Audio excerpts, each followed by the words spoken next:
Question number 16. Mr. Bridge received the following income during the previous year 2021-22. Interest on fixed deposit with Punjab National Bank 5,000 rupees, ये taxable होगा. Royalty on stone mine 17,000 rupees, fully taxable. Dividend on shares of Arvinda Mills Limited 4,000, dividend कैसा भी हो, domestic company से हो, foreign company से हो, fully taxable. तो 4,000 fully taxable. Price of UP state lottery gross 20,000 rupees. भाई यहाँ ग्रॉस वर्ड ऑलरेडी दे रखा है तो हमको ये सीधे सीधे हम ये 20,000 ले लेंगे. भाई जब हमको वो 4 वर्ड दिए रहते थे, net receive TDS tax free, तो हम क्या करते थे, ग्रॉस अप करते थे अमाउंट को और फिर आउटर कॉलम में लिखते थे. यहाँ ऑलरेडी लिख दिया कि ग्रॉस, इसका मतलब ये ग्रॉस अमाउंट दे रखा है ऑलरेडी कैलकुलेट होके, तो ये 20,000 ऐसे ही टैक्सेबल हो जाएगा. Horse race income gross 10,000 rupees, तो ग्रॉस वैल्यू ही लेते हैं, ये भी ऐसे ही 10,000 रुपीज़ आउटर कॉलम में सीधे आ जाएगा. Agricultural income in Myanmar 13,000 rupees. India में कोई भी एग्रीकल्चरल इनकम तो एग्जेम्प्ट, इंडिया के बाहर तो फुली टैक्सेबल, तो 13,000 rupees fully taxable. Interest on post office savings bank account 2,700 rupees, तो इंडिविजुअल का एग्जेम्पशन होता है पोस्ट ऑफिस सेविंग्स बैंक का 3,500 और जॉइंट अकाउंट का होता है 7,000. ये इंडिविजुअल अकाउंट का जो मैक्सिमम लिमिट है उससे भी ये कम है, इसलिए ये वाला एग्जेम्प्ट हो जाएगा. 7th point. Salary from a trader for part time services 12,000 rupees. Salary है तो ये इनकम फ्रॉम सैलरी में जाएगा, यहाँ पे नहीं टैक्सेबल होगा ये. Consider the following points. Compute his income from other sources for the assessment year 2022-23. First, bank commission ₹50 for dividend collection. Dividend को कलेक्ट करने के लिए कोई भी एक्सपेंसेस डिडक्टेबल नहीं होते हैं, तो first point not deductible. He has purchase lottery ticket 4,800 during the previous year. Lottery को भी परचेज करने के लिए, कलेक्ट करने के लिए कोई भी पैसा लगा हो, नॉट डिडक्टेबल. लॉटरी को, डिविडेंड को, इन सबको कलेक्ट करने का कोई भी एक्सपेंसेस नहीं डिडक्ट होता है यहाँ पे. 1,000 rupees spend to keep account and collection of royalty. तो भाई रॉयल्टी है यहाँ पे 5,000, उसी से रिलेटेड 1,000 रुपीज़ खर्च हुआ है, तो ये टैक्स, ये डिडक्ट होगा.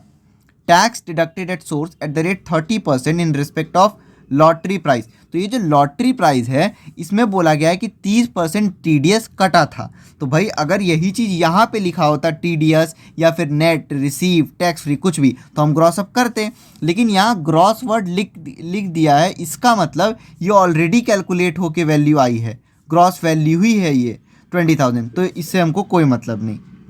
TDS कटा होगा लेकिन ग्रॉस वैल्यू ऑलरेडी कैलकुलेट है, तो वो हम सीधे सीधे लिख लेंगे. सॉल्यूशन देखते हैं 16 का.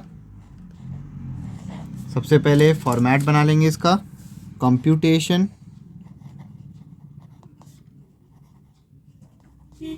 Of income from other sources.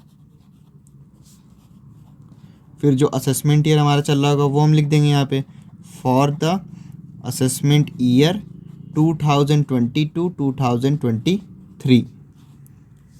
अब सबसे पहला दिया हुआ है interest on fixed deposit with Punjab national bank, तो ये टैक्सेबल हो जाएगा 5,000 रुपीज़.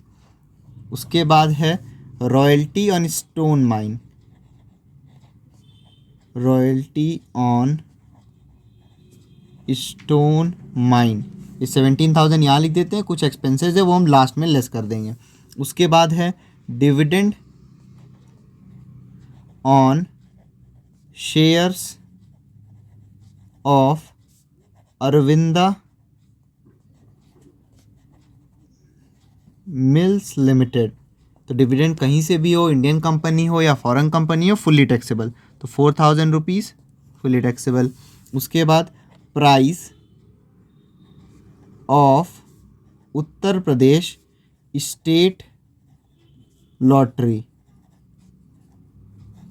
ग्रॉस, तो ग्रॉस अमाउंट ही हम लेते हैं, तो ये सीधे सीधे 20,000 रुपीज़.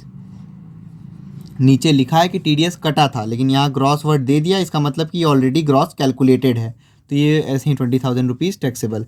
फिर उसके बाद हॉर्स रेस इनकम, इसके आगे भी ग्रॉस लगा हुआ है, इसका मतलब ये कैलकुलेटेड वैल्यू है, तो 10,000 रुपीज़ ऐसे ही ले लेंगे.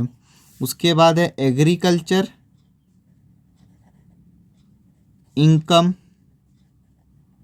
इन म्यांमार, इंडिया में होगा एग्रीकल्चरल इनकम तो एग्जेम्प्ट, म्यांमार में है तो फुल्ली टैक्सेबल, मतलब इंडिया के बाहर है तो फुल्ली टैक्सेबल, तो 13,000 रुपीज़।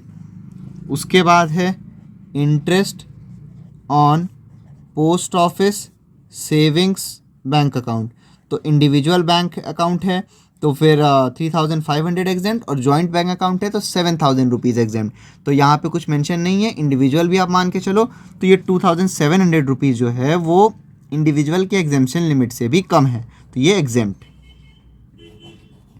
उसके बाद salary for trader for part time service, तो ये इनकम फ्रॉम सैलरी का पार्ट है, ये यहाँ पे आएगा ही नहीं। उसके बाद इन सबको हम ऐड कर देंगे, 5,000 plus 17,000 rupees plus 4,000 rupees plus 20,000 rupees plus 10,000 rupees plus 13,000 rupees, यह आ गया 69,000 रुपीज़।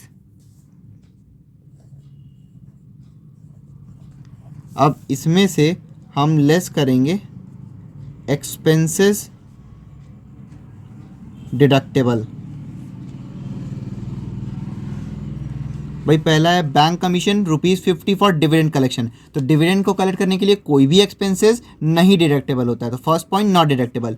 सेकंड पॉइंट, लॉटरी को परचेज किया 4,800 का, तो लॉटरी को परचेज करने के लिए कोई भी एक्सपेंसेस है तो फिर वो भी नॉट डिडक्टेबल। तो फर्स्ट और सेकंड पॉइंट जो है एक्सपेंसेस में वो हो जाएगा आपका नॉट डिडक्टेबल। फिर सी पॉइंट जो है 1,000 स्पेंट ऑन रॉयल्टी, तो भाई मनी स्पेंट